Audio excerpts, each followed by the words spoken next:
Good evening, I'm Amna Nawaz. Jeff Bennett is away. On the NewsHour tonight, President Trump welcomes New York City Mayor-elect Zohran Mamdani to the White House after vilifying him during the campaign. The Trump administration gives Ukraine a deadline to accept its peace plan that includes major territorial concessions to Russia. Right now, Ukraine may find itself facing a very tough choice, either the loss of our dignity or the risk of losing a key partner. And one state's efforts to protect vaccine access as the federal government casts doubt on their effectiveness and safety. We're already seeing, lots of measles, lots of pertussis. These are vaccine-preventable diseases that don't need to happen.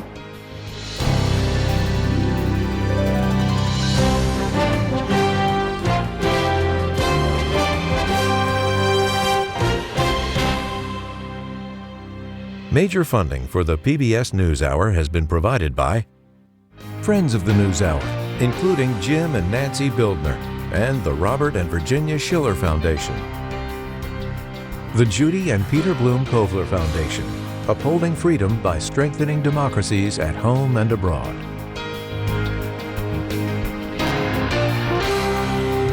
It really matters when you have an opportunity to give back. Being part of something that's bigger than myself, that's what brings me happiness. Being able to integrate your professional career with some of these other things that are important to you, it's critical to be happy at the end of the day. This is our community too, and we want to participate and give back to it. People want those opportunities to make an impact and a difference.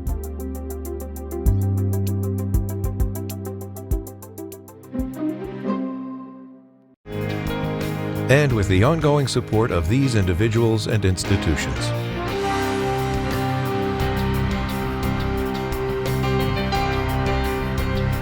And friends of the NewsHour.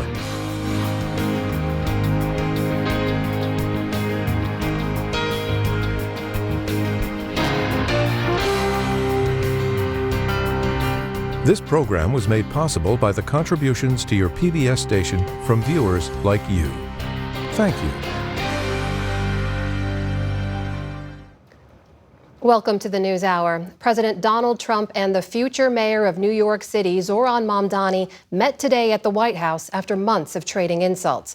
In an Oval Office meeting, they were far more civilized, with the president at points praising the mayor-elect despite their political differences. I expect to be helping him, not hurting him. A big help, because I want New York City to be great. And what I really appreciate about the president is that the meeting that we had focused not on places of disagreement, which there are many, and also focused on the shared purpose that we have in serving New Yorkers. Both said that they'll look to work together to improve the nation's largest city. Our White House correspondent Liz Landers has been following today's meeting and joins us now from the White House. So Liz, what happened today in that Oval Office meeting, and what was behind the change in tone that we saw, especially from President Trump? Amna, today was quite the turn of events, especially after these two men have been trading barbs through the media really for months now. In the past, President Trump calling Mamdani a communist, Mamdani in turn calling the president a despot. Today, a much calmer tone between those two men, indicating that they plan to work together in the future. Mamdani's spokesperson had said before this meeting that this was a customary type of meeting, that the mayor of America's largest city would go meet at the White House with the president, and that they were hoping to focus on issues like public safety, economic security, and affordability. And it was really that last part that we heard over and over from these two men today, affordability. I just have to say, throughout this whole Oval Office meeting today, it was quite a different tune, especially from President Trump. Listen to what he said earlier today. I don't care about affiliations or parties or anything else. I want to see if this city could be unbelievable, if he could be a spectacular success, I'd be very happy. And one of the most surprising moments in this Oval Office meeting that happened around 3 p.m. today was Mamdani, the mayor-elect of New York, got a question from a reporter about the fact that he has made comments likening President Trump to a fascist in the past. Mamdani started to explain himself, and President Trump stepped in from the Resolute desk there saying, it's okay, you can just say yes, that's easier. It's easier than explaining. So the president almost sort of coming to Mamdani's defense, trying to explain this for him. Just a very unusual setup that we saw there today, Amna. Some remarkable moments in that meeting today, Liz. But based on your reporting, what can you share with us about what the meeting actually focused on?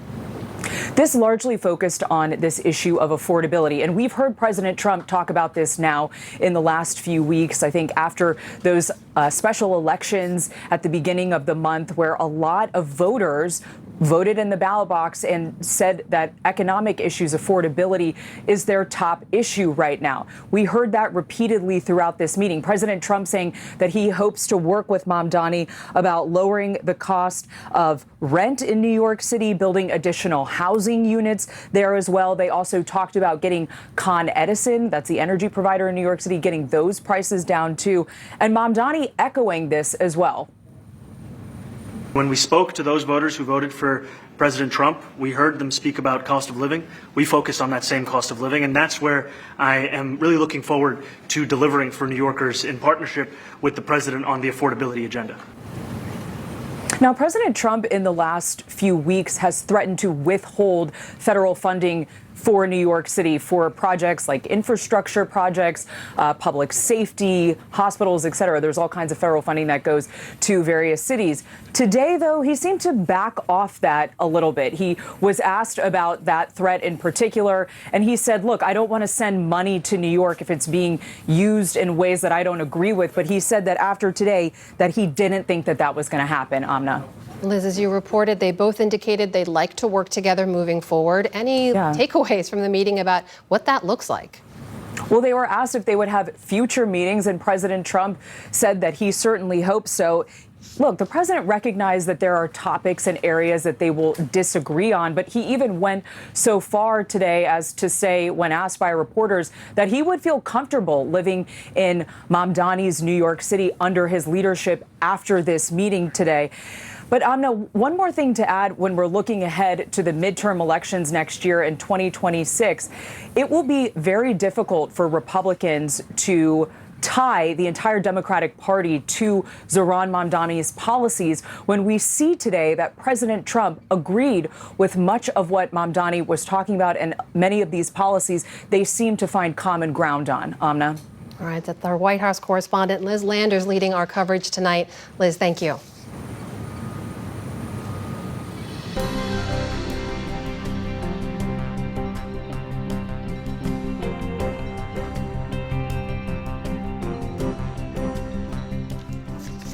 Turning to the day's other headlines, in an about-face, the U.S. Coast Guard will again classify swastikas and nooses as hate symbols. That was the official stance for the past few years, until earlier this month when officials issued a draft policy document calling those emblems potentially divisive. That policy was due to take effect in December. But after news reports surfaced about the change, the Coast Guard issued a new memorandum saying, quote, these symbols reflect hateful and prohibited conduct that undermines unit cohesion. The latest Coast Guard policy appears to take effect immediately. In North Dakota, abortion is once again illegal after the state Supreme Court failed to reach the required majority to find a ban on the practice unconstitutional. The state's only abortion provider left in 2022 and then challenged North Dakota's abortion laws that same year. A legal saga ensued, with the Republican-led legislature revising the state's laws to ban abortion outright. With today's decision, North Dakota once again joins 12 other states with near total abortion bans. In Ohio, a police officer was acquitted of all charges in the killing of Takaya Young, a pregnant black woman. We, the jury, upon our oaths and law and evidence in this case, find the defendant not guilty of murder as charged. A jury found Connor Grubb not guilty on charges of murder, involuntary manslaughter, and felonious assault in the death of the 21-year-old. Grubb and another officer had responded to a call in August of 2023 after Young was accused of shoplifting. Body cam footage shows Young declining to come out of her car before it rolled toward Grubb and he fired. Takaya Young's family denies she stole anything and plans to continue a civil suit against the local township and police chief. Turning overseas, in Nigeria, officials say gunmen kidnapped students and staff from a Catholic school this morning in the second such attack this week. The Christian Association of Nigeria says more than 200 school children and a dozen teachers were abducted in Niger State. It's not clear who the attackers were. But this follows a similar incident on Monday in which 25 girls were abducted. At least 1,500 students have been kidnapped in the region since 2014, when Boko Haram extremists kidnapped 276 schoolgirls. An Indian fighter jet crashed during an air show in Dubai today, killing the pilot, who was the only person on board.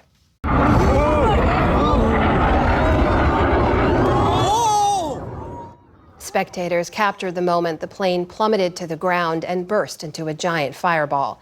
It happened on the last day of the largest aviation showcase in the Middle East. It's the second known crash of the lightweight Tejas aircraft, which is built by a state-owned company and is a staple in India's Air Force. Indian officials say they're investigating the cause of the crash. Israeli Prime Minister Benjamin Netanyahu convened his security cabinet today to discuss the recent spike of Israeli settler violence against Palestinians in the occupied West Bank. Netanyahu is facing pressure from the Trump administration amid concerns the attacks could jeopardize the fragile ceasefire in Gaza. The meeting took place as Palestinians in the West Bank village of Huwara blamed settlers for setting a massive blaze overnight at a scrapyard. The owner of the site surveyed the damage today and said he's committed to staying. This car repair field is mine, and it's my source of income to raise my kids. These settlers are causing destruction everywhere here, in our lands everywhere. Where can we go? We want to remain steadfast on our land, no matter what. Israel's military says it had reports that Israelis did indeed set the fire and that police are investigating. Back in this country, the Department of Transportation released a new crash test dummy that more closely resembles the female body. The new dummy is aimed at making cars safer for women, who are 73% more likely to be injured in a head-on crash and 17% more likely to be killed. The current standard crash test dummy was developed in 1978 and is modeled on a 5'9" man weighing about 170 pounds. There is currently a female version, but it's basically just a smaller version of the male one. Today's update likely won't be used in new car safety testing until 2027 at the earliest. On Wall Street today, stocks swung higher to end an otherwise tumultuous week. The Dow Jones Industrial Average jumped nearly 500 points on the day. The Nasdaq rose almost 200 points. The S&P 500 also ended the week on a positive note. And Mexico's Fatima Bosch has been crowned Miss Universe 2025, a dramatic win in a competition marred by controversy. Miss Universe is Mexico! Bosch is the fourth Mexican woman to be crowned, but her victory was seen as vindication. 2 weeks ago, she and other contestants walked out in protest after the competition's co-owner berated her during a live-streamed event. He later apologized. Mexico's first woman president, Claudia Sheinbaum, praised Bosch's victory back home, saying, quote, "Women are prettier when we speak and we participate." Still to come on the NewsHour, Jonathan Capehart and Matthew Continetti weigh in on the week's political headlines. Representative James Clyburn discusses his new book on the first 8 Black members of Congress. And an 80-year-old becomes the oldest woman to hike the entire Appalachian Trail. This is the PBS NewsHour from the David M. Rubenstein Studio at WETA in Washington, and in the West from the Walter Cronkite School of Journalism at Arizona State University. President Trump today gave Ukraine a Thursday deadline to accept his 28-point peace plan to end the war that Russia started. Russia is cautiously welcoming the plan, which would require Ukraine to make a number of concessions it's previously rejected. Stephanie Sy reports on the difficult decision Ukraine must now make. Today in Ukraine, President Volodymyr Zelensky addressed his nation as it faces an existential dilemma. Right now, Ukraine may find itself facing a very tough choice, either the loss of our dignity or the risk of losing a key partner, either the difficult 28 points or an extremely hard winter, the hardest yet, and the dangers that follow. A life without freedom, without dignity, without justice. They will expect an answer from us, though the truth is I already gave that answer. Ukraine's national interest must be respected. Today, Russian President Putin praised the plan. We have this text and received it through existing channels of cooperation with the U.S. administration. I believe that it can also form the basis for a final peaceful settlement. Vice President J.D. Vance and U.S. Army Secretary Daniel Driscoll discussed the U.S. proposal with Zelensky this morning. President Trump wants it signed by Thanksgiving. I've had a lot of deadlines, but if things are working well, you tend to extend the deadlines. But Thursday is, we think, an appropriate time. Later in the day, President Trump had this to say. Well, he'll have to like it, and if he doesn't like it, then, they should just keep fighting, I guess, Adding even more pressure, PBS NewsHour has learned from senior European and U.S. officials that the U.S. is threatening to cut off the program that sells weapons to Ukraine and cease intelligence sharing if Ukraine rejects the administration's proposal. The 28-point plan presented to Kyiv includes long-standing Russian demands. Ukraine would have to limit the size of its military. NATO would not be allowed to send any troops into Ukraine. Ukraine would have to give up the portion of the Donetsk region that it still controls. That would give Russia control over the entire Donbass, which would be demilitarized. The U.S. would recognize the Donbass, occupied Crimea, and the occupied portions of Zaporizhia and Kherson as de facto Russian. In addition, NATO would change its language to prevent Ukraine's future membership. The U.S. would lift sanctions on Russia in stages and on a case-by-case basis. All parties would receive full amnesty for their actions, and $100 billion of frozen Russian assets would be earmarked for Ukrainian reconstruction. Separately, a document details for the first time the Trump administration's definition of a security guarantee. The text, confirmed by a senior American and European official, states that, quote, the United States affirms that a significant, deliberate, and sustained armed attack by the Russian Federation across the agreed armistice line into Ukrainian territory shall be regarded as an attack threatening the peace and security of the transatlantic community and may lead to an armed response. European leaders today spoke to Zelensky via conference call and rallied around the wartime leader, with German Chancellor Merz writing, Ukraine can count on us. And Polish President Tusk stating, when it comes to peace, all the negotiations should include Ukraine. British Prime Minister Keir Starmer also weighed in. But we have to work from where we are to the just and lasting peace. I know that's what President Trump wants. And he's been working to that end. But we must reiterate the principle that matters about Ukraine must be determined by Ukraine. The Europeans are working with Ukraine to come up with a revised plan. For the PBS NewsHour, I'm Stephanie Tsai. For more on this, we turn now to Richard Haass. He spent decades serving Republican administrations in the State and Defense Departments and on the National Security Staff. He's now President Emeritus at the Council on Foreign Relations and author of the Substack, Home and Away. Richard, welcome back. Thanks for joining us. Thanks for having me. So before we dive more deeply into this plan, let me just ask you about President Trump's demand here that Ukraine accept this plan by next Thursday or risk losing weapons sales and intelligence sharing. Does a deadline ultimatum like that help move closer to a deal?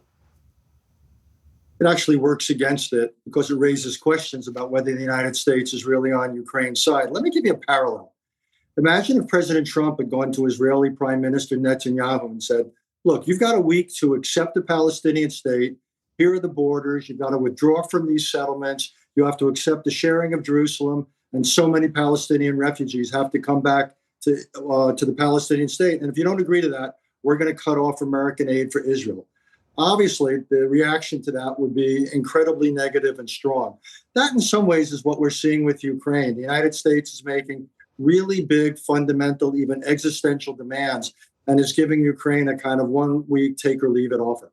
Existential demands, as you put it. So when you look at what Ukraine's being asked to give up here versus what's being asked of Russia, just on the territorial plans, as was just laid out, they're being asked to concede land they still control, the entire Donbass, occupied Crimea, and more being recognized as de facto Russian. Is this a plan President Zelensky can sell to Ukrainians? I'll be honest with you. I don't think he can sell it. I also don't think he should. I don't think aggression should be rewarded. And again, there would be tremendous pushback after 3.5 years of this phase of the war. I think the dilemma for President Zelensky is how to say no without saying no. And you get into what you might call the yes buts. There's something here to work with. We have concerns here. We have concerns there. And then the question is, how does this White House react to a situation where Russia might well accept the plan because it's quite tilted in its favor, and Ukraine has real problems with it. And we'll have to see how that plays out, but that's likely to be where we are in a week. What about the language in which NATO is changing its language or asked to change its language to prevent future Ukraine membership, but then the security guarantee language that includes Article 5-like protections, sort of unclear about when an armed response would be triggered. Is that clear to you about where that line is being drawn? No, it is unclear, as you say, and that's a problem. It's a difference almost between a security assurance and a security guarantee. There's a lot of wiggle room about the nature of a Russian attack that would trigger a response.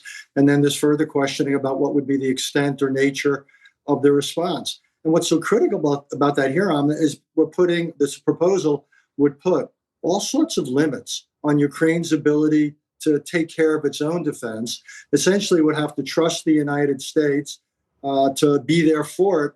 But these are not ironclad assurances that are being extended. So again, for Ukraine would be an enormous risk, particularly, and you remember this, in 1994, the United States, Britain, and Russia gave Ukraine guarantees. And as we obviously know now, they turned out to be worthless. What about the way the European leaders have responded here, stepping in to show solidarity for Ukraine, come up with a revised plan? Could that plan replace this U.S.-led plan? It could, but that's up to us, to the United States, to accept it. The danger for the Europeans is what are they prepared to do? What can they do if the United States basically says, sorry, we're going to walk away from Ukraine? And there's real questions about the ability of the Europeans to step up to the role of being Ukraine's principal external security provider, but we could well be there.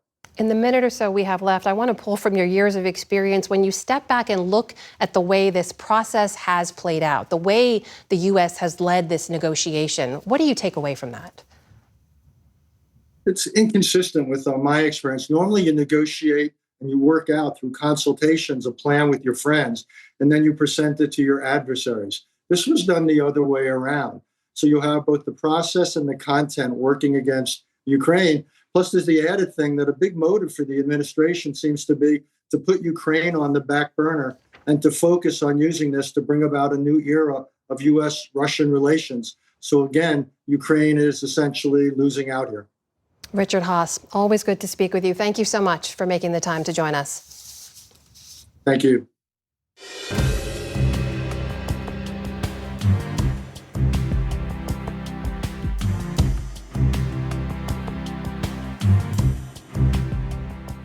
This week, the CDC changed the language on its website to falsely suggest that vaccines may cause autism, even though there's no scientific evidence to prove such a link. Health and Human Services Secretary Robert F. Kennedy Jr. said he personally directed that reversal.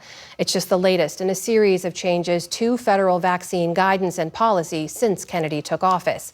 In anticipation of more changes to come, a number of Democratic-led states have taken steps of their own.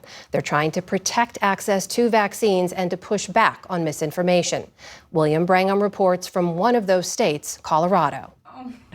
Good question.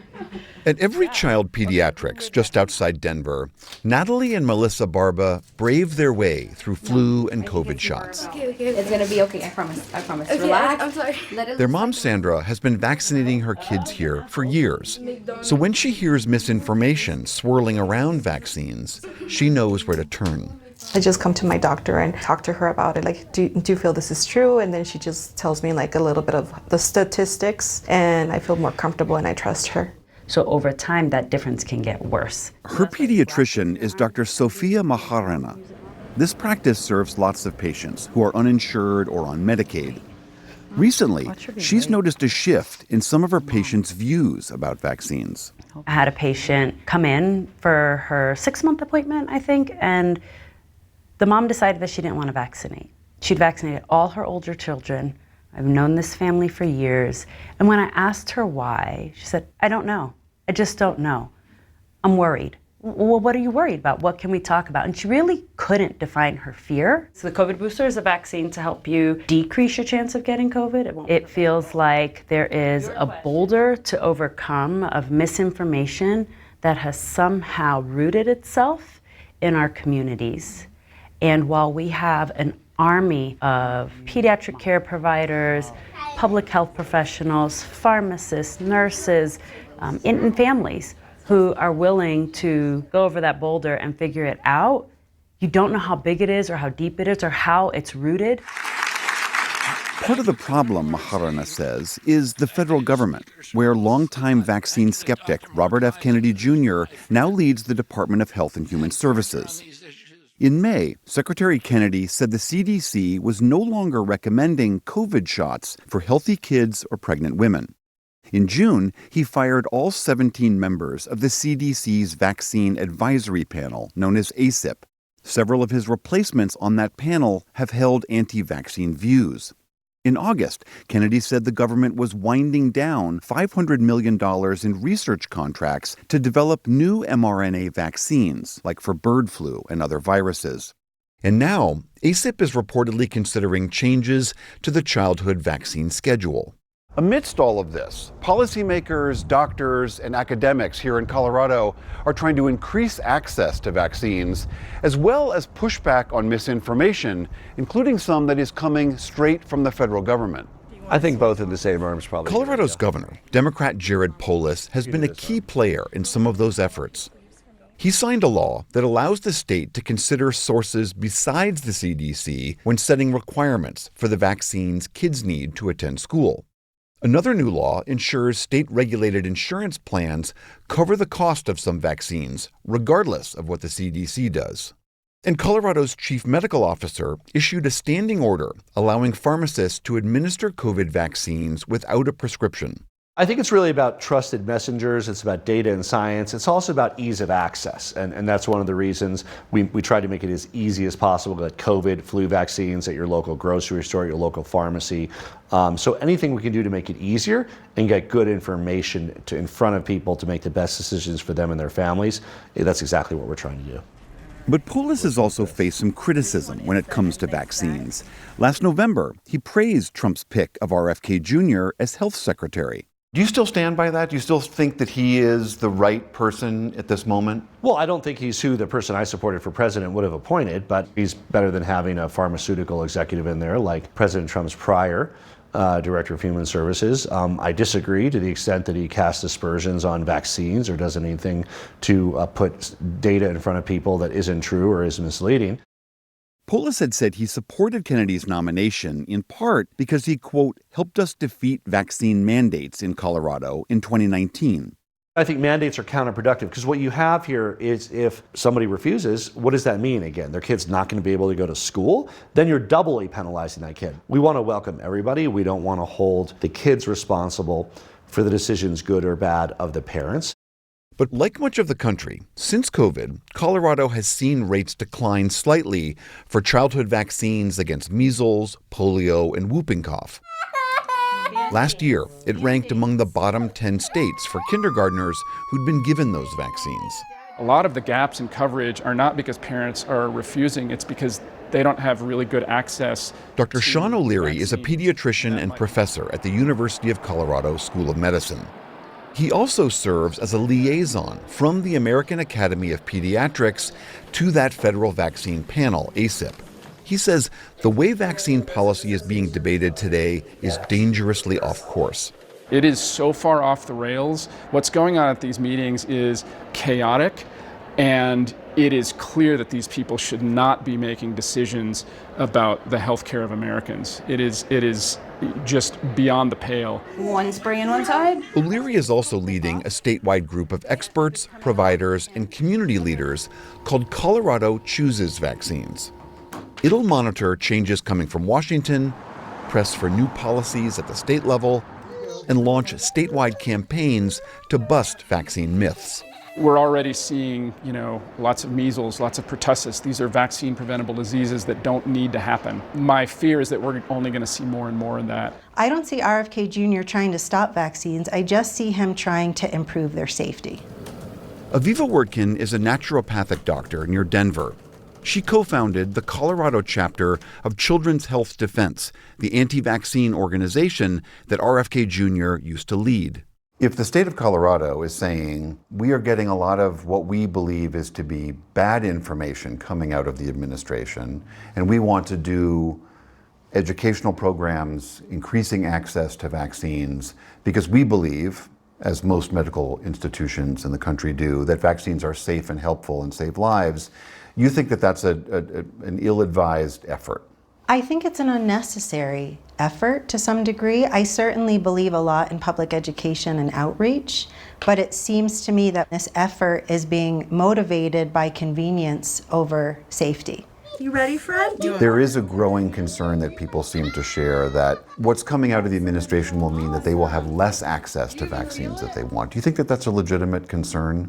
It does seem to be an anticipatory, fear-based response. I can't imagine at this point that the administration would eliminate access. So I understand if people have their perspective where they view RFK Jr. as anti-science and totally anti-vax, even though he's vaccinated all of his children, and he doesn't seem to be blocking access. I understand how you can look at something and develop a fear before something is actualized. But providers like Dr. Sophia Maharana argue some damage has already been done. You can put all the vaccines on the shelf you want if you also have a sign next to them that says, I don't know if these work well, or these could cause you problems. The fact that they're there creates a barrier to us giving information to our patients that's good for their health. 1, 2, 3. For the PBS NewsHour, I'm William Brangham in Colorado.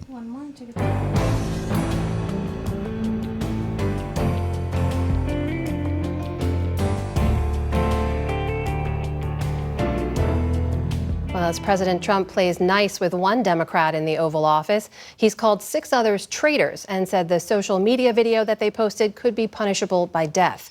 For analysis of the week, we turn now to Capehart and Continetti. That is Jonathan Capehart of MS Now and Matthew Continetti, Wall Street Journal opinion columnist and scholar at the American Enterprise Institute. David Brooks is away this evening. Welcome to you. Thanks for being here. Thanks for having us. Jonathan, let's jump into that meeting in the Oval Office because President Trump went from calling Zohran Mamdani a communist, threatening to strip his citizenship, to complimenting him, stepping in to defend him in the Oval Office, as Liz reported earlier. What happened? Threatening also to send the National Guard in if he were to win the election. It was the most extraordinary moment, for me, the most extraordinary moment of the Trump presidency. I was wondering if Mayor-elect Mamdani would be the Volodymyr Zelensky of the day. And instead, what we saw was an incredible love fest. And by love fest, I mean the President of the United States just heaping all sorts of compliments and, dare I say, love on Mamdani. And I think there's 3 things happening here. Game respects game. And so I think the president looked at how Mamdani ran his campaign, how many votes he got in the election, 1 million votes versus President Trump got 700-something thousand votes when he ran in a presidential election in New York City. You could tell that the president respects Mamdani as a result of that. And the third thing, the president at various moments in that meeting totally undercut Republican arguments against Mamdani, including Congresswoman Elise Stefanik, who's going to run for governor of New York, who had been calling the mayor-elect a jihadist for months. And when asked, the president said, no. It's extraordinary. Matt, what surprised you about what stood out to you? And also, is it harder now for Republicans to go after Mamdani in the same way? I think if you had to cut ads tonight, yes, it would be hard. But this relationship is only just beginning. I think over the course of the Trump era, we've discovered there's a difference between meeting Trump and rally Trump, or social media Trump. And in meeting Trump, if you're not Vladimir Zelensky, typically meetings go very well with Donald Trump, especially, and he wants to convey that he is a good host, he's welcoming, and so he wanted to convey that same atmosphere meeting Mamdani, much to the surprise of the Republicans. The other thing here is they're both outsiders. They're both populists. In the democratic world, in the democratic socialist world, populism is expressed through Israel-Palestine and through economic issues. In national populism, Republican populism, it's expressed on the border, cultural types. But there is still this kind of fundament that connects them. And I think that's why Trump was a little bit nicer than a lot of us expected. What about the affordability issue? I mean, our latest polling shows there is no more single important issue for Americans today. When asked about what should be the president's top priority, lowering prices, 57% said that should be it. The next closest issue is immigration at 16%. Jonathan, this is an issue that Mayor-elect Mamdani has been laser focused on. Was that informing some of this meeting too? Oh, absolutely.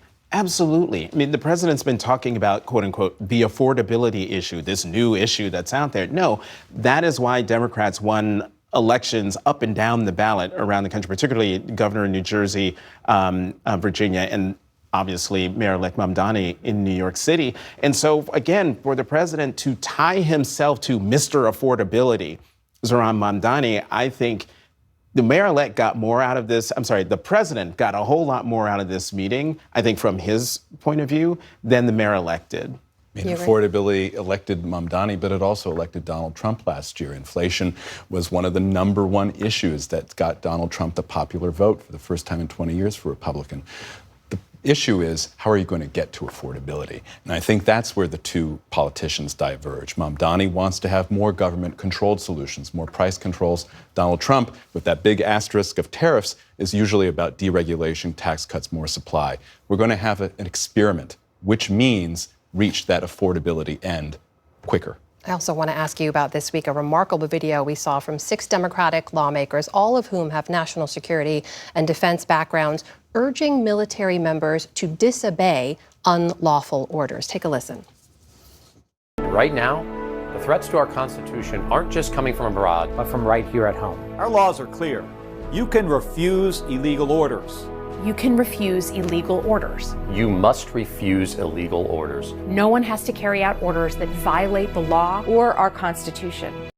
Now, President Trump called for them to be arrested. He called it seditious behavior from traitors, punishable by death. White House Press Secretary Caroline Leavitt was asked if the president was calling for the execution of members of Congress. Here's what she had to say. No. Let's be clear about what the president is responding to. You have sitting members of the United States Congress who conspired together to orchestrate a video message to members of the United States military, to active duty service members, to members of the national security apparatus, encouraging them to defy the president's lawful orders. Jonathan, I asked Congressman Crow about this yesterday, who was featured in that video, what specifically they're asking military members to do. He said it's not about a specific order. Is it clear to you why they put this video out? Yes, because they are concerned about what the president could do, what the president might ask the military to do.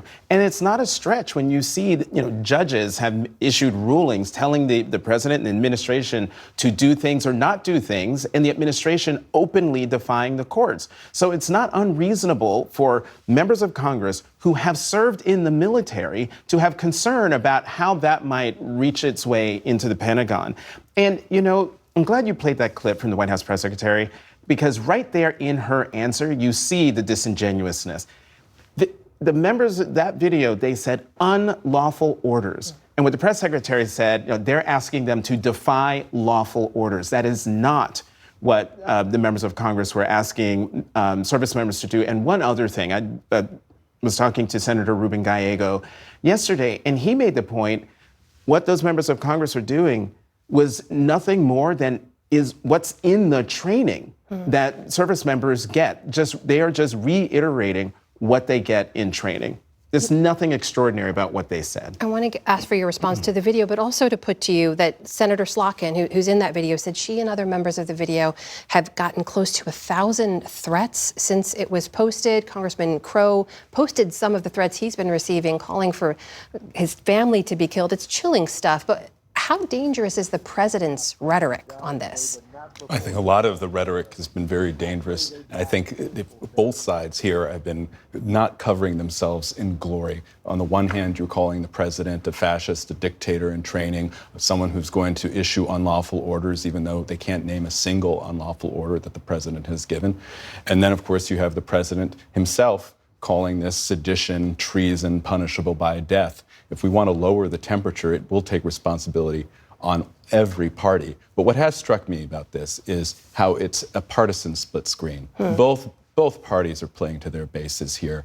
The Democrats are rallying behind these congressmen, and the Republicans almost uniformly are rallying behind President Trump. So I don't think that this is going to have a long-term effect politically on the president. Jonathan, you want to respond? I sort of bristle at the idea that this is a both sides thing. What we have here in terms of the threats, particularly against these members of Congress, it's that you have the President of the United States retweeting, or whatever you want to call it, threats against members of Congress. He is the one who, in language and in, if you want to go back to January 6th, in deeds, who is fomenting the nastiness that is out there. If we want to lower the temperature, if we want to change the way we do politics in the country, it has to start with the chief executive. It has to start with the president. And he has shown an unwillingness to do that. And it also has to be followed through by all of us, including people who are portraying him as an authoritarian who poses an existential threat to this country. There's lots of evidence that it's not unwarranted. Let's talk about another moment this week that brought about some of the challenges we've seen in terms of how the president interacts with members of the press specifically. We saw him host the Crown Prince of Saudi Arabia, Mohammed bin Salman, at the White House. He was asked about the 2018 killing of the Washington Post journalist Jamal Khashoggi, and here's what he had to say. You're mentioning somebody that was extremely controversial. A lot of people didn't like that gentleman that you're talking about. Whether you like him or didn't like him, things happen. Jonathan, as you know, it was ABC's Mary Bruce who asked about Khashoggi. She later asked about Jeffrey Epstein. The president lashed out at her, called her a terrible person, a terrible reporter, threatened to revoke ABC's license. That followed him calling another woman reporter, Catherine Lucy of Bloomberg, piggy on Air Force One. What does all of this say to you right now about the president's relationship with journalists and how he views the press? Well, he views the press with the lowest of regard. He certainly has a problem with women journalists who ask him tough questions, who do their jobs of trying to hold the president of the United States to account. And he takes it personally. The idea that the president of the United States would talk about my former colleague at the Washington Post as, he's a controversial guy, basically insinuating that he deserved being murdered and chopped up with a bone saw in Turkey. The president of the United States used to be the person who stood for free press, for democracy, for the role of the press in upholding a democracy. And yet there he has no problem undermining that across from someone like MBS, and certainly by berating the terrific journalist from ABC who asked very straightforward and pointed questions. Matt, I'm going to give you the last word here in the minute or so we have left. What do you take away from this? My big takeaway is we've heard Donald Trump speak this way to reporters and to women reporters since the first Republican debate in August 2015, and Megyn Kelly, who was then challenging Trump as the Fox anchor. That's not new. What is new is Donald Trump's political situation, and I think he understands that the economy, affordability, these bread and butter issues we've been talking about do pose a real risk to the Republican majority next year. And I think that's why you're seeing a more elevated, angry Trump in some of these interactions with the press. You think he's lashing out more because he's feeling more pressure, is that right? I think I can only say what has changed. And what has changed is that Donald Trump's political situation has deteriorated since these off-year elections earlier this month. Matthew Continetti, Jonathan Capehart, great to have you both at the table. Thank you so much. Thanks, Amna.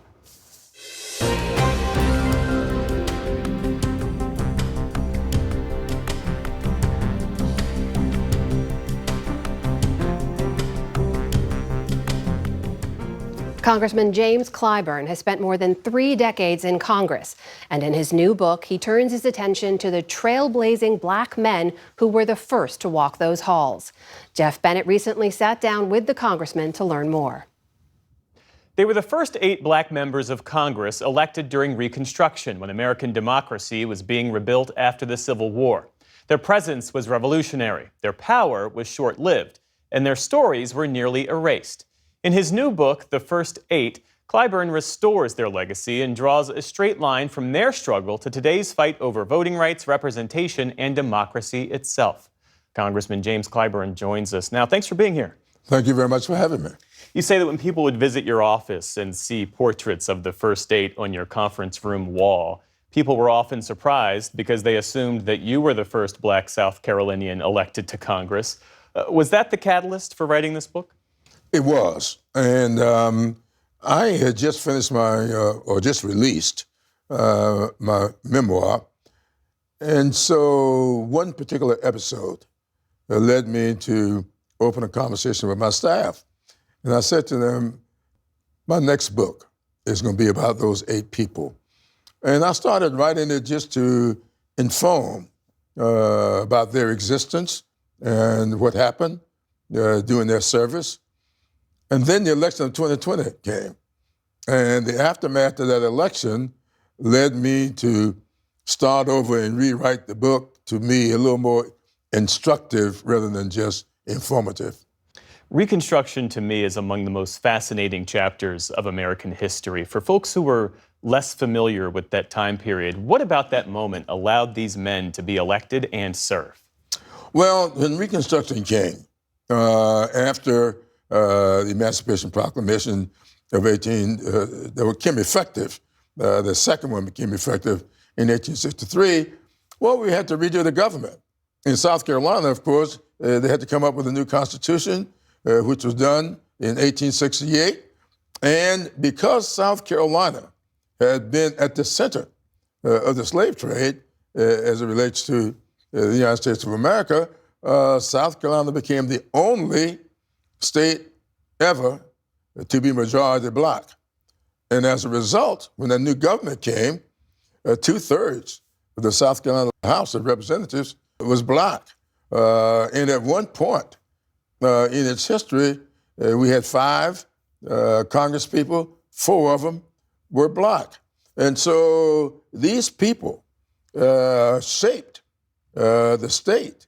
And no matter what people may say about it, this state had the leading economy, the second most productive economy in the country.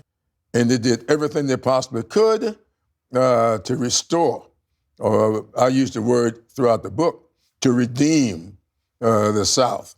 They themselves, I call them redeemers, because they called themselves. They wanted to redeem the South pre-Civil War days. And the book argues that we are in a third Reconstruction. So when you look at current battles over voting access, over representation, over what can be taught in schools, what patterns do you see emerging? What forces that undermined Reconstruction back then do you see now? Exactly the same things. You know, I say that one of the things I want people to get from this book is the power of one vote. The 3 most significant things that happened to blacks during this period were all 3 were decided by one single vote. The impeachment of Andrew Johnson, he failed to be convicted in the Senate by one vote.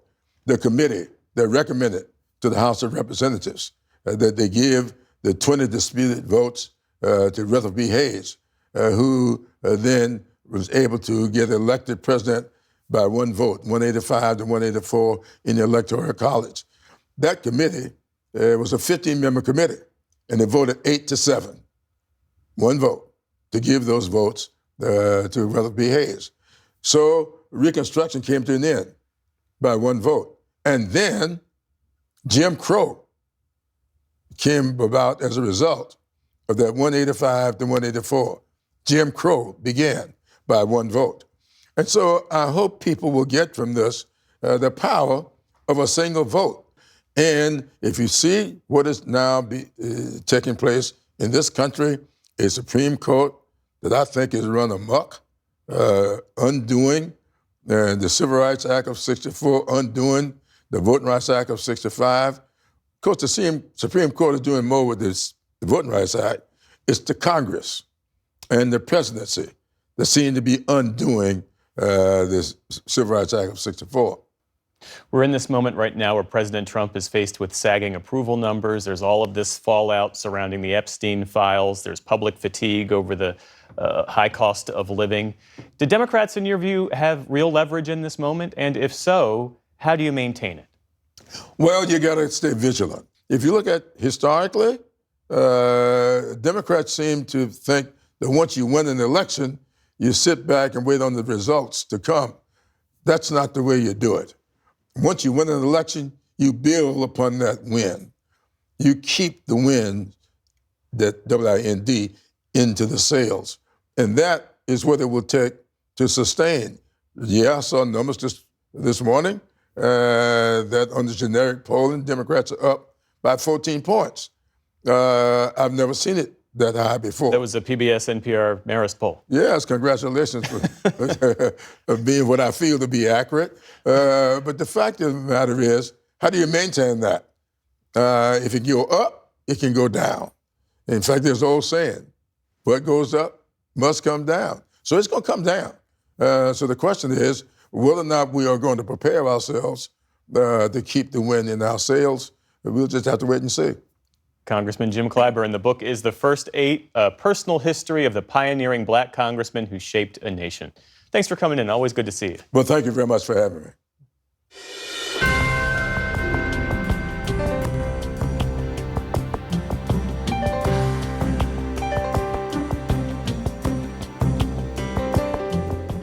Each year, only about 1 out of every 4 hikers who set out to complete the Appalachian Trail reaches that goal. A through hike, as it's known, means traversing nearly 2,200 miles across 14 states in a single 12-month period. It's a monumental feat of physical and emotional endurance, but it's not just a journey for the young, as a retired school teacher from Michigan explains. My name is Betty Kellenberger. I've just completed a through hike of the Appalachian Trail, and in doing so, because I'm 80, I set a record. I'm the oldest female to have completed the through hike. I read about it in my little weekly reader in elementary school, and I just thought that would be wonderful. Had that thought and kind of buried it, lived with it, but buried it. I had lived through COVID, and somewhere along the line, the idea of doing the Appalachian Trail re-entered my vision. And initially I thought, oh yeah, right. And then I thought, well, how long do you think you have? Did I think I had another 10 years to think about it? How long? And so I just got busy and started training and got out there. Early on in Georgia, I tripped on a rock, face planted, ended up with 2 black eyes and a bloody nose. And one of my first thoughts was, I didn't quit. At least I didn't quit. So I got up and I continued hiking. And on that one, that was in 22, I was able to get from Georgia to Harper's Ferry, which is considered halfway. And then I had picked up a trail partner, and we flew to Maine. Then we were going to hike south. He fell coming down off of Katahdin, hurt himself. I went on then by myself, which probably wasn't the brightest thing I've ever done. But I had Lyme. I had gotten myself severely dehydrated. I had a concussion. And I met a couple of hikers who pointed that out to me. They realized I was in trouble. And we got me into town. The town got me into the hospital, and the doctor said, no, you need to get off. So then I went out last year, started at Harper's Ferry and headed south. And that particular time, I ran into a little lady named Helene, the hurricane that just destroyed the South. And they didn't want us right there in the midst of everything and making the mess worse. And then offered us a deal. They said, if you get off now, when you come back in 25, your first step on the trail will be your step 1. And you can bring with it your accumulated mileage. So I did. I came back this spring and finished up. And once I got close, people kept saying, how old are you? This might be a record. And I thought, I don't think so. But then pretty soon it came back. Yeah, it was going to establish a record. If I could live through Maine and get to Katahdin, then it was just a whole new level of excitement. I think we were made for movement. We were made to think. We were made as spiritual beings. It doesn't mean they have to go out and hike the Appalachian Trail, but they have to move. Life is a journey. And we traveled a lot of journeys. And what we want to do as we're traveling is not focus on the end, but focus on the journey itself. Because once it ends, it's over. And the only thing you have are your memories. Make use of the time that you've been given. Man, I want to be more like Betty. Well, be sure to tune into Washington Week with The Atlantic later tonight, right here on PBS. Jeffrey Goldberg and his panel discuss how and why President Trump lashed out in new ways this week. And watch PBS News Weekend tomorrow for a look at rising tensions on the Israel-Lebanon border, even as the ceasefire with Hezbollah nears the one-year mark. And that is the NewsHour for tonight. I'm Amna Nawaz. On behalf of the entire NewsHour team, thank you for joining us and have a great weekend. Major funding for the PBS NewsHour has been provided by the ongoing support of these individuals and institutions and friends of the NewsHour, including Kathy and Paul Anderson and Camilla and George Smith.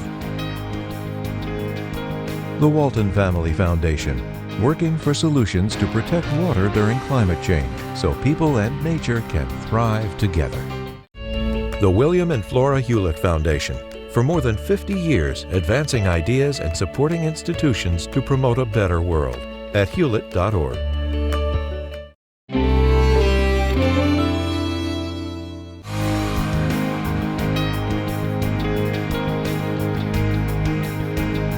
And with the ongoing support of these individuals and institutions.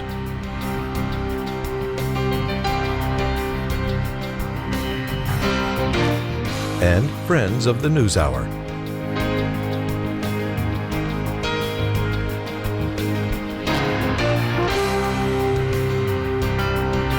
This program was made possible by the contributions to your PBS station from viewers like you. Thank you.